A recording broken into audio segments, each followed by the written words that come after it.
सगळ्या घरभर अगदी पुरणपोळ्यांचा सुगंध सुटलेला आहे।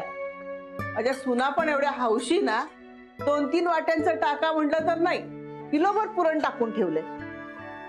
आई, अहो आपण पुरण रोज रोज कुठे करतो, आणि अनिता माहेरी गेल्यापासून तर आपण घातलेलंच नाहीये पुरण, म्हणून म्हटलं यावेळेस आपण जरा जास्त घालूया। बरं केलंच ग बाई, माझ्या दोन्ही मुलांना तूप पातळ करून त्यातून पुरण खायचं असतं। अगदी लाड करून घेतात या वयात सुद्धा।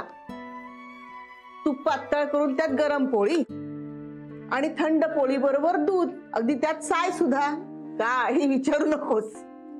हे खरंय हो, पण यावर्षी ना आई सगळं सुनं सुनं झालंय। अनिता माहेरी गेले, दोन्ही धाकट्या मुलींच्या परीक्षेत, आणि आपल्या मोठ्या बाईंचं काय सांगायचं, त्या वेगळ्याच जगात असतात।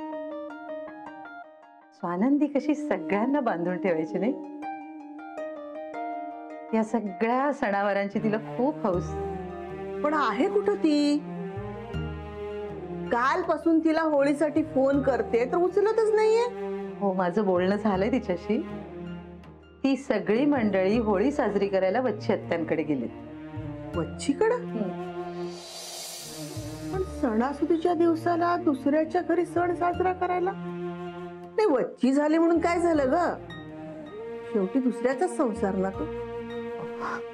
आई, नील नाहीये ना इथे, आणि या बंगलेवाल्यांची कसली होळी हो, ते फक्त असे मोठ्यांचे बंगले, इथे दिवाळी बघायची।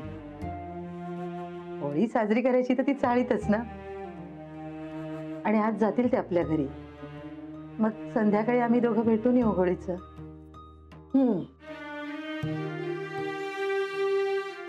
आई, तुम्ही कसला विचार करताय ते कळलंय मला।